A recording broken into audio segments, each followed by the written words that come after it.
안녕하세요. 부동산을 쉽게 다양하게 깊이 있게 분석하는 부동산의 비밀입니다. 요즘 부동산 시장에는 역전세 문제가 굉장히 심각한 상황입니다. 기존에는 빌라나 다가구 주택에서만 이게 깡통전세 문제가 좀 심화됐다면 요즘은 아파트 시장에도 깡통전세를 걱정해야 하는 곳들이 생겨났습니다. 2023년 부동산 시장을 예측을 할 때 꼭 체크해봐야 하는 부분이 있는데 그게 바로 아파트의 깡통전세화입니다. 아파트는 비교적 깡통전세에서 안전한 지역으로 생각이 됐지만 지금 계속해서 아파트 가격이 하락, 그것도 모자라서 지금 폭락이라고 얘기가 되고 있는데 이제는 아파트도 그런 곳에서 안전한 곳이 아닙니다. 실제 사례들과 언론에서 언급되는 어떤 서울 아파트들의 상황을 분석해 보도록 하겠습니다. 서울 아파트마저 깡통전세 걱정이 되는 시기라면 이건 앞으로 부동산 가격이 더 하락이 가속화될 것이기 때문에 청약을 준비하시는 분 아니면 구축 아파트를 살려고 매매하려고 하시는 분 모두 이 상황을 정확하게 인지하고 계셔야 합니다. 제가 며칠 전에 아파트 전세 계약을 하나 했습니다.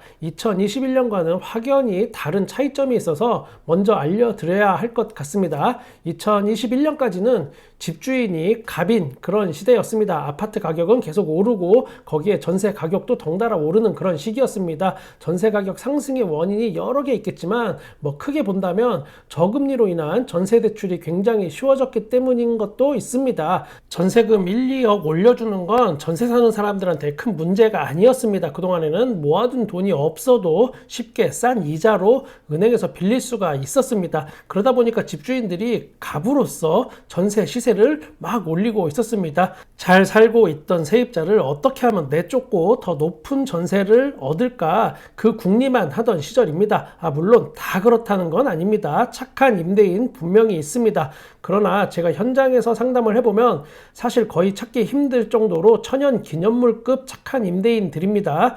사람 자체가 순하고 착하다는 것 요것하고 또 돈에 대한 욕망은 이거는 전혀 다른 별개의 문제구나라는 걸 저도 많이 느낍니다. 멀쩡한 집주인들을 흔들어서 잘 살고 있던 세입자를 내보내고 새로운 세입자로 교체해서 중개 수수료를 몇 푼 더 벌어보겠다고 옆에서 부채질한 일부 공인중개사들도 문제가 분명히 있습니다. 그들도 분명하게 한 몫을 했습니다. 제 영상을 공인중개사 선배님들이 많이 보시는 거 알고 있습니다. 그러다 보니까 쓴소리도 많이 듣습니다. 다른 부동산 깎아내려서 네가 돋보이려고 하지 마라. 이런 말씀 저도 깊이 새기고 있습니다. 그래도 일부 악덕 부동산들의 횡포는 좀 알려드려야겠고 그런다고 그런 악덕 부동산들이 제 이야기에 콧방귀도 안 끼겠지만 그래야 우리 구독자님들이 최소한 어디 가서 부동산 호객님 소리는 안 들을 것 같아서 그런 거니까 널리 이해 부탁드리겠습니다. 이런 부분 실제 예시는 기존 영상에도 다뤘던 거라 이번에는 아주 심플하면서 또 요약해서 전달해 드리도록 노력해 보겠습니다. 집주인은 세입자가 전세 만기가 된 것도 잘 모릅니다. 그냥 별 관심이 없는 사람입니다. 그냥 묵시적 갱신해서 쭉 기존 세입자가 살아도 됩니다. 이럴 때 주변 부동산들이 집주인에게 막 전화를 겁니다. 주변 부동산들이 이걸 어떻게 알까? 다 압니다. 여러분들이 생각하시는 것보다 훨씬 더 많이 알고 있습니다. 부동산들만 사용하는 유료 프로그램이 몇 가지가 있습니다. 이걸 사용하게 되면 내가 계약했던 내용들이 계약 만기 전 3개월 전쯤에 알람으로 띵똥띵똥 알려줍니다. 계속. 그러면 이걸 계약했던 부동산만 이 현상을 알고 있을까? 아닙니다. 이 물건을 취급했던 다른 부동산들도 입력만 해놓으면 다 알 수 있습니다. 우리가 복덕방 아저씨를 머릿속에 떠올려 보면 돋보기 안경 쓰고 컴퓨터로 바둑이나 두다가 손님 오면 그제서야 손가락에 이렇게 침 묻혀가면서 장부 들춰보던 걸 떠올리시는 분들 계실 텐데 요즘 그렇게 하다가는 폭삭 망합니다. 집주인과 A, B, C, D 부동산이 전세 계약을 놓고 치열한 한판 경쟁을 벌린다고 한번 예를 들어 보겠습니다. 결국 A가 경쟁 끝에 계약을 성사시켰습니다. 그럼 2년 후에 이 B, C, D가 서력을 하려고 벼릅니다. 2년 전에는 내가 밀렸지만 이번만큼은 내가 반드시 중개한다. 이렇게 다짐을 하고 A, B, C, D는 모든 부동산이 집주인한테 막 또 전화를 합니다. 전세 만기가 되기 직전에 말을 돌려서 하지만 결국 그 말하는 내용의 요점은 그냥 이겁니다. 전세 2억 더 받을 수 있어요. 그러니까 기존 세입자 내보내고 전세 올려 받으세요. 세입자가 임대차 3법 어쩌고 이렇게 얘기를 하면 들어와서 살 거라고 말씀하세요. 2억 올린 가격에 들어올 손님은 이미 맞춰져 있습니다. 자, 세입자만 내보내 주세요. 결국은 이 얘기를 돌려서 하는 겁니다. 다시 한번 강조 드리겠습니다. A, B, C, D 부동산 모두 그런 게 아닙니다. 이 중에 하나쯤은 그런 짓을 할 확률이 있다는 걸 얘기 드리는 겁니다. 그리고 집주인들이나 손님들이 부동산에 전화하면 내가 누군지 말 안 해도 사실 부동산은 다 알고 있습니다. 그리고 기존의 통화 내역도 다 뜹니다.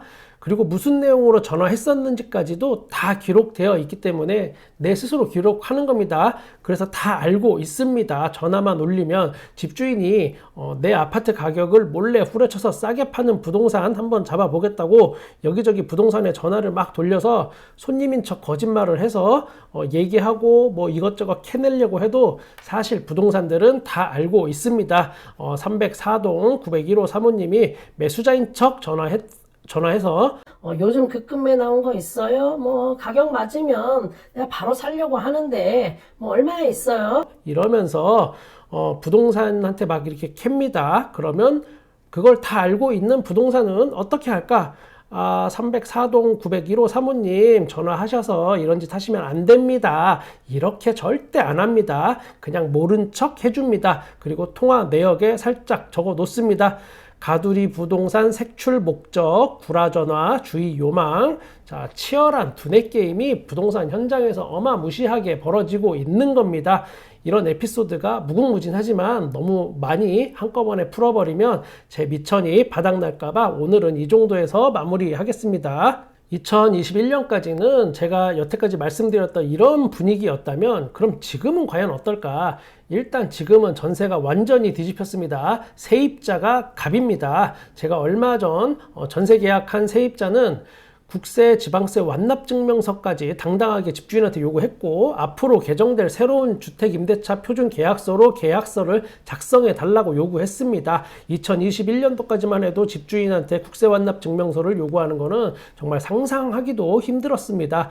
깡통 전세와 전세 사기를 방지하고자 이번에 새로 나온 계약서입니다. 지금 보시는 게 아직 표준 임대차 계약서가 정식으로 이게 된 것은 아닙니다. 아마 내년 1월쯤에 이게 앞으로 정식으로 표준 임대차 계약서가 될 예정으로 알고 있습니다. 지금은 그래서 법무부 홈페이지에서 다운받아서 사용이 가능합니다. 저도 이 계약서는 처음 써봅니다. 그런데 이걸 또 굳이 찍어서 요청을 해주셨고 귀찮은 게 많은데도 집주인이 이걸 또 다 수용했습니다. 새롭게 추가된 특이사항이 있습니다. 여러분도 한번 봐두시면 꼭 도움이 되실 거라고 생각합니다. 먼저 보면은 미납된 국세나 지방세가 있는지 없는지 집주인이 확인하고 서명 꼭 해야 합니다. 그리고 등기부등본에 근저당은 표시되어 있는데 그거 이외에 또 다른 무언가 네가 이 집에 대해서 빚이 있냐 없냐 이런 선순위가 있냐 없냐 그러니까 세입자가 1순위가 맞다라는 걸 집주인이 또 당연히 확인시켜줘야 하는 그 란이 생겼습니다. 물론 이게 얼마나 깡통전세나 전세 사기 예방에 도움이 될지는 모르겠으나 여기에 없음 해놓고 나중에 있었던 게 밝혀진다면 그거는 정말 빼도 박도 못하는 명백한 전세 사기를 쳤다라는 증거가 될 수 있습니다. 또 하나 전세 사기의 대표적인 사례 중에 하나인 잔금 치르는 날 몰래 추가 근저당 받던 거를 방지하는 사항도 여기에 반드시 표기하도록 되어 있습니다. 이야기가 길어졌는데 결론은 2021년도 그리고 2022년도에 아파트 시장 분위기가 이만큼이나 차이가 난다. 그리고 이 분위기는 내년까지 이어질 것 같다.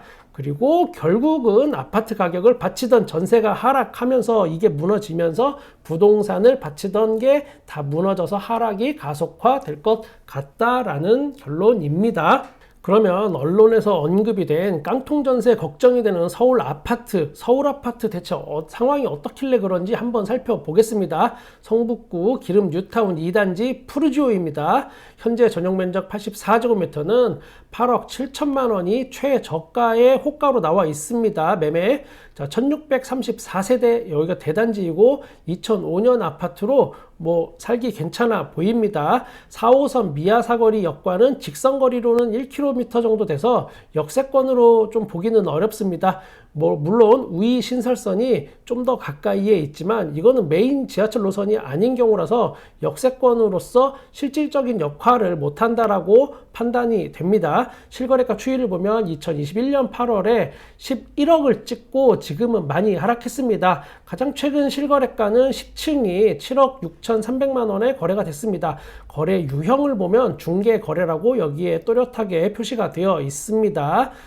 급매만 거래가 된 것인지 아니면 뭐 7억대가 거래가 됐지만 호가는 아직 8억대부터 시작이 되고 있습니다. 이게 뭐 가격을 받치기 위한 건지 아닌지까지는 제가 개인적으로 판단은 안 섭니다. 그렇다고 해도 실거래가 기준으로 확인해 보면 11억에서 7억 6,300만 원까지 추세가 확 꺾였다는 것은 분명한 사실입니다. 문제는 이걸로 끝나는 게 아니고 전세의 내역을 한번 살펴봐야 합니다. 현재 전세 호가는 4억 5천에서 5억 9천만 원까지 넓게 분포가 되어 있습니다. 1억 이상 같은 평형인데 전세가가 차이가 납니다.